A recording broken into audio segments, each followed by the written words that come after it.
What's your name? Who am I? May I take my glasses? I want to look scholarly, though. Keep them on. Okay. I'm William Christenberry, William A. Christenberry Jr. I was born on November the 5th, 1936, in Tuscaloosa, Alabama. I love to draw. And when we lived before we moved to Tuscaloosa, I was born in Tuscaloosa, and we moved away to a smaller town in Alabama, and we moved back to Tuscaloosa. There was a teacher there, Mrs. Harriet Stogren, how about that? I can remember that, who really taught art. She made it interesting, exciting, worthwhile. And her critiques were wonderful, not tearing you down, or you'll never do anything with this. But she introduced us to Van Gogh and Matisse and earlier people than that through books. And I'll be forever grateful. But I don't know, and I don't mean this egotistically. As far as I know, I'm the only one that went on to, I think I can call myself an artist now. I mean, where did it come from to kind of begin to relate to a place you're from and feel deeply about artistically? Where did the art come from? Good question. My grandfather, Christenberry, carved his own walking canes.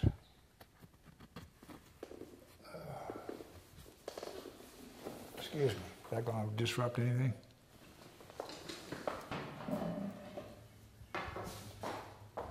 He was a stronger built man than I. I don't think much, if any, taller, but strong, like this, broad shoulder. And he carved his own walking canes, although he was not crippled. And a lot of men in those days, the cane was a symbol of something. See, this says D.K. Christenberry, Daniel Keener, K-E-E-N-E-R, Christenberry, Stewart, S-T-E-W-A-R-T, Alabama, A-L-A. And where is it? November 1942. And I was born in, when? 36. November the 5th, 1936. And when he passed away, I asked my father if it would be possible for me to inherit, I don't know if I use that word, but Grandpa Christenberry cut a little hickory sapling, Daddy, this is hickory, bent it back, tied it, let it dry, and then made this cane. And I remember walking down through the cotton field with him and as a little boy, and this was a tool. But what was the question? What made you kind of give you the freedom to choose art? Well, one good thing about it, I think one major thing about it, is that my parents, especially my father, never discouraged me. He never said, well, son, how are you going to make a living? I wanted to, but he never said, what kind of job are you going to get? I said, he never put that kind of pressure on me. I think he intuitively understood, back off from that. You know what I mean? Let it be. Let's see where we go. But I went to the University of Alabama. I really wanted to be an All-American football player for the Crimson Tide, but I destroyed the lens in my right eye in a freak accident, and I never really had the physical stature to play football. And when I had that accident, everything seemed to become more I'm looking back now, more introspective rather than outward. Very shy. very shy. What was the accident? I know you hurt your eye. I was a newspaper boy, and the paper would be, the Sunday paper would be dropped off a truck. The truck never slowed down, just threw these bundles of paper, wired with wire. And I leaned over a table about that high, clipped one of those compressed packages of paper, and it sprang back up and just destroyed the lens in my right eye. The wire went right into the lens. So, but it's just, I couldn't recognize any of you, but it's the most beautiful colors, and the colors just fused together. It's like late Monet. That makes sense? A few people thought that I was, I shouldn't be doing this. Shouldn't be making these pictures, or shouldn't be relating to that landscape in that way. It bothered my mother, who was a very proud Southern lady. My father, if it bothered him, he never talked to me about it.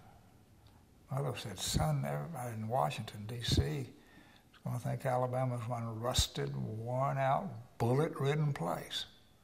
Why don't you photograph some of those antebellum mansions?" Well, Lord, there were plenty of those, but they didn't interest me as much. Aesthetically or otherwise, they didn't interest me. I don't know how you distinguish. I don't know how I can distinguish between strong sentiment, deeply felt sentiment, deeply felt feelings, and nostalgia. That's a very, very thin line there. It was, for me, it was suffocating. I felt the need to. I had a professor in college, Melville Price, who was a Yankee by birth, and haunted by his Jewishness. And he'd really and truly, he didn't kill himself physically, but he just drug him down. And when the Civil Rights Movement began, it was really difficult for Mel. But he said, "Young man, if you don't get out of here," I had finished my undergraduate work in painting and sculpture, mainly painting. If you don't get out of here and see something of the rest of the world, you're going to be forever stuck here. Well, that hurt, but it was also true. And I could still be there. I could be retired on a good teaching salary with, good teaching benefit. And it was largely because he kept nudging me. I've had it said to me, to my face and behind my back, "Well, just what are you? What kind of artist are you? Are you a photographer? Are you a sculptor?" And last but not least was the great writer Walker Percy. When he wrote what he wrote just about sums it up. This is a quote from him. William Christenberry's work is a poetic evocation of a haunted countryside. And I don't think I'll ever have anything that I feel is more truthful, because the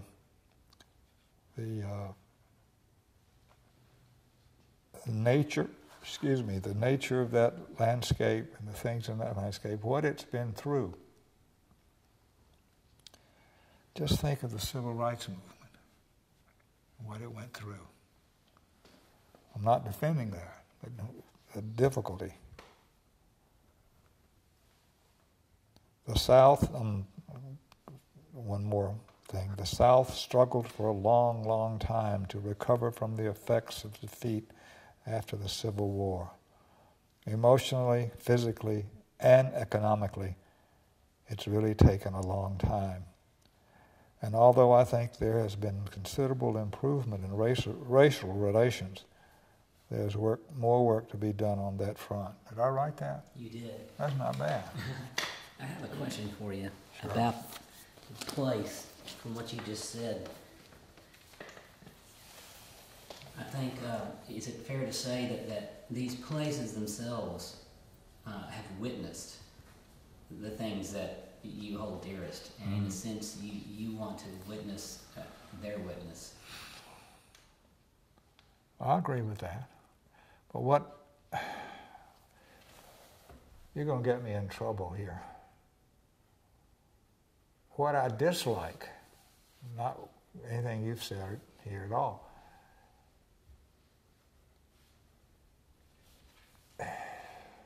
it has to do with feeling rather than nostalgia. Nostalgia can, you can wallow in nostalgia, W-A-L-L-O-W, like you wallow in a pigsty.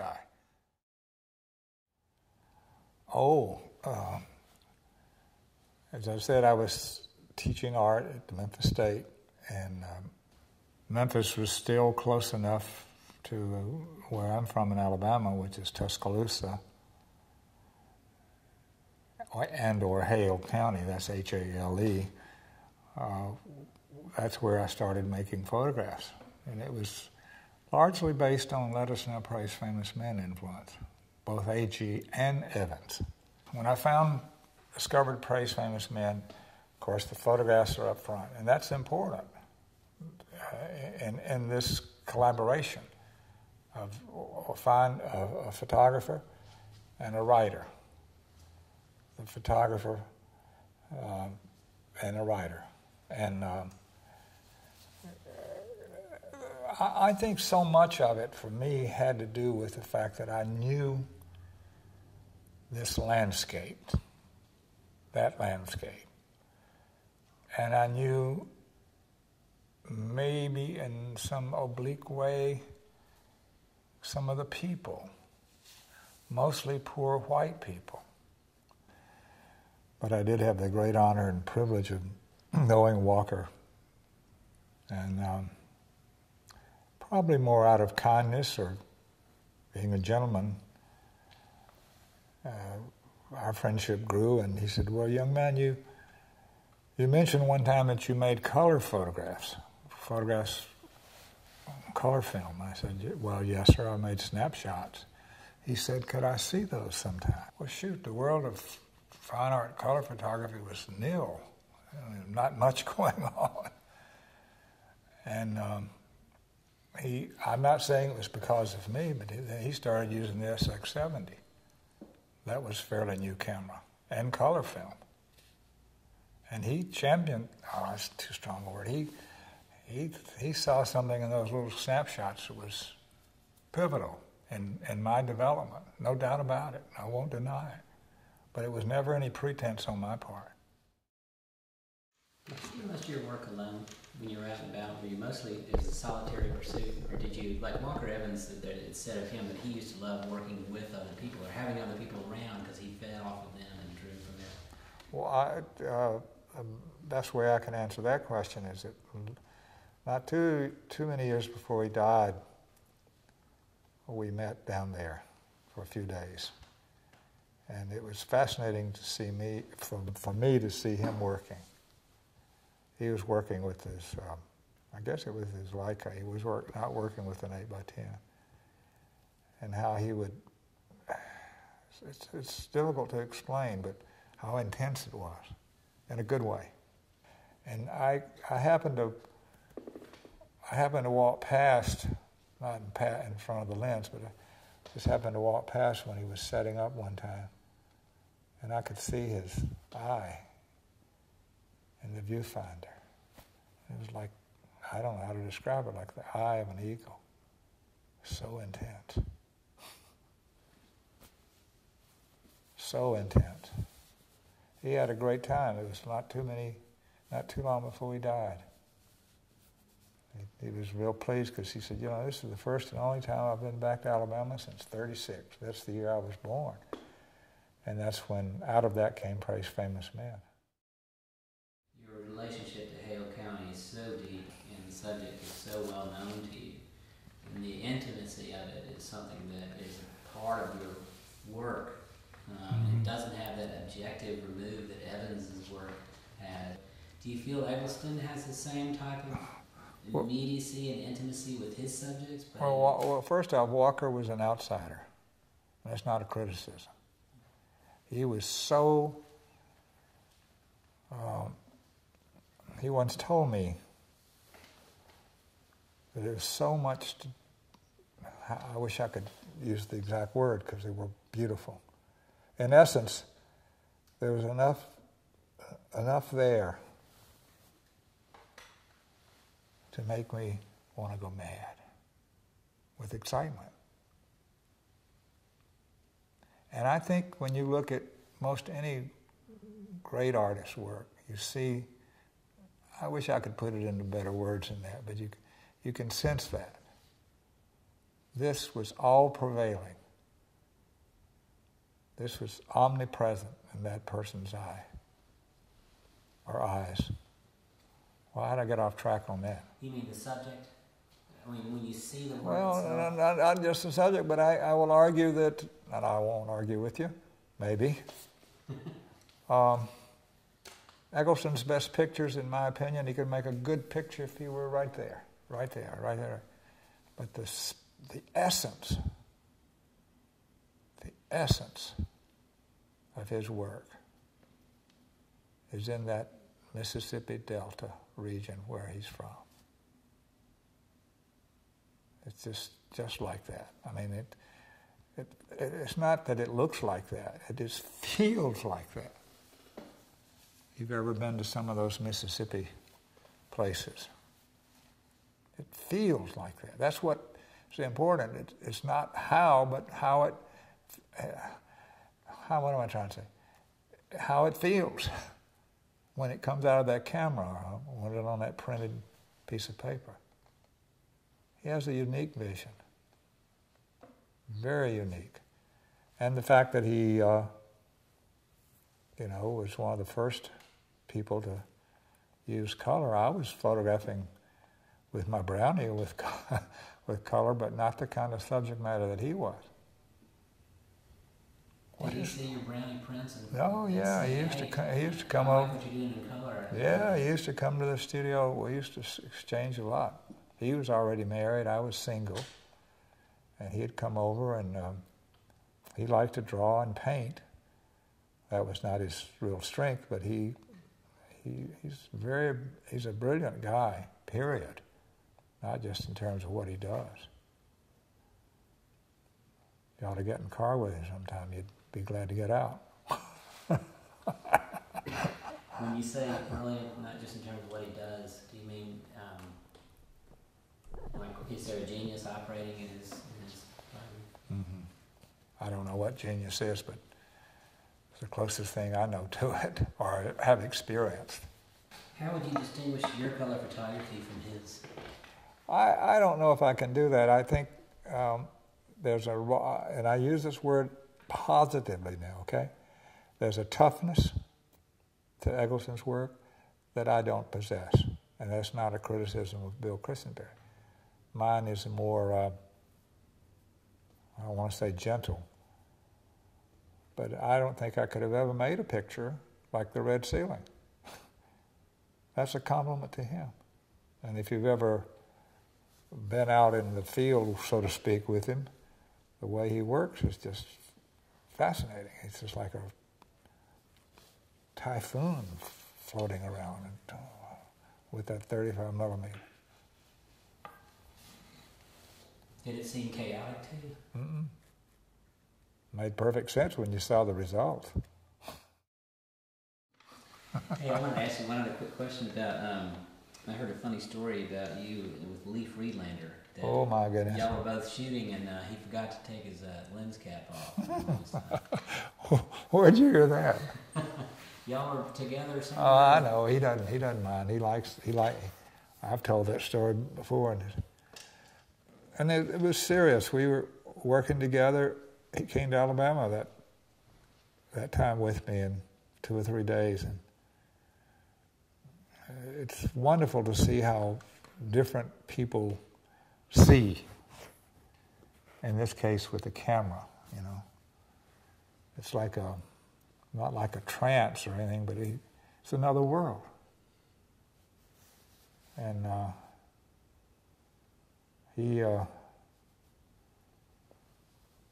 just, I give him plenty of room. He gives me plenty of room, especially if we're working with small cameras, you know, not 8 by 10s. And he'll just go out there and walk around a little bit, and suddenly there he is shooting like crazy.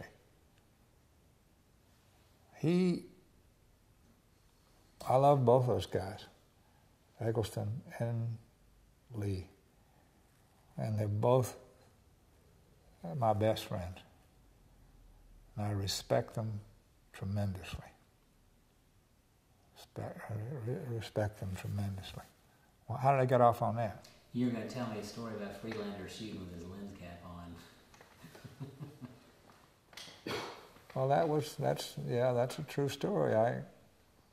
I had walked to work, both working with small, you know, the Leicas or whatever, and I was about as far as here to the door exiting, and I just happened to look around and see, Lord have mercy. I said, Lee. And it was sincere. It was sincere. I said, Lee, and I knew, I said, John, is it often that you work with the lens cap on? Oh, I won't tell you the words that came out of his mouth. He's so angry with himself, you know. What in the world? But I've done the same thing with no film in the camera or something like that, too. The absence of people,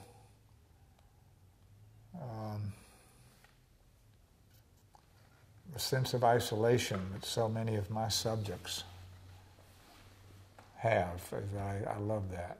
I mean, as we've been talking here this morning, just thinking about the Green Warehouse.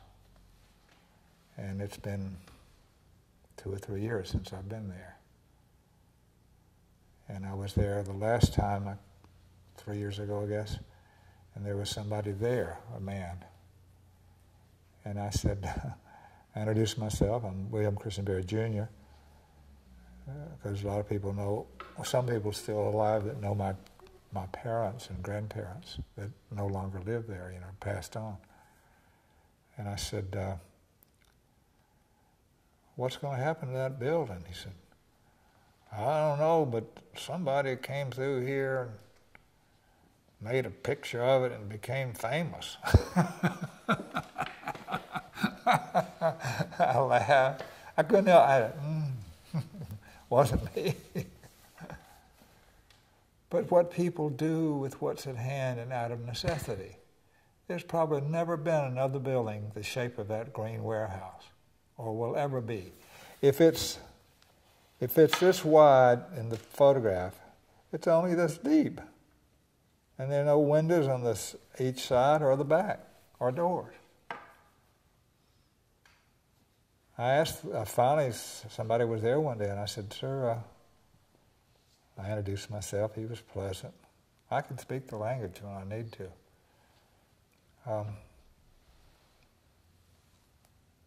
What's going to happen to that building? He said, I don't know. It's been here a long time. Ain't changed at all, has it? Even the green. John Deere green. You know, the John Deere manufacturer of farm tools. I love the story around things. I don't have to have a story. But I guess in a way I love to try to tell a story or tell a lie. What's the difference?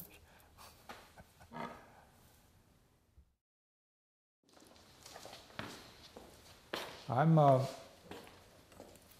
hoping that my family, after I'm gone, my wife and children, will bury me in Alabama, of course, in that red earth, and let the kudzu take over the building, like the tombstone, everything like that. It's not unusual, really, to see that vine called kudzu, K-U-D-Z-U, over time, and not too long a time, completely devouring that building.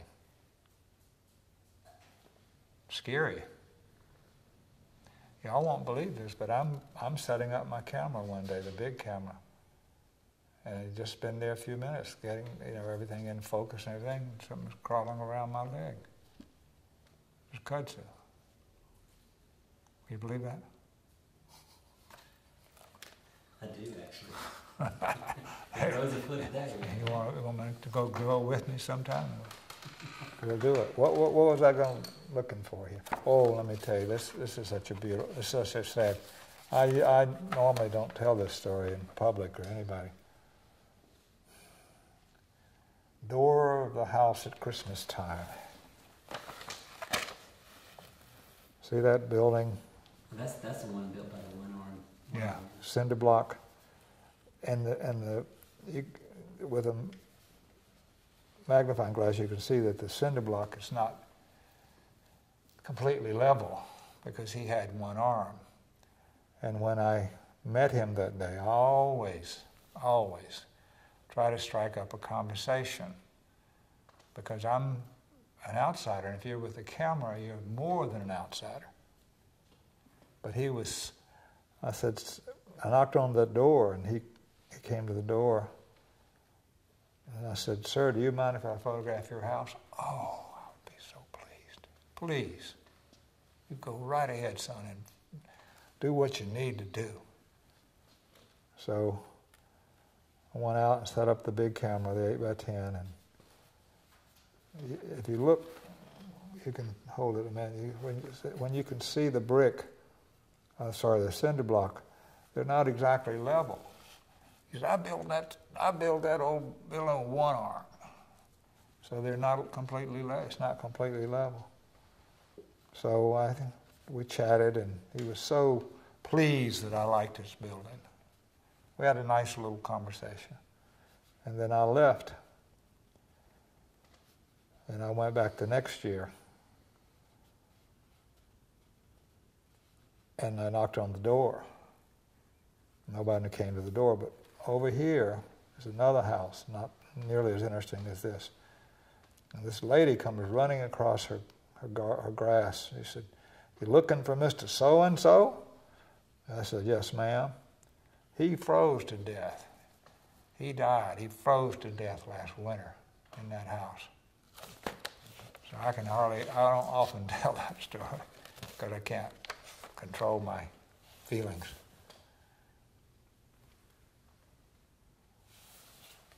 But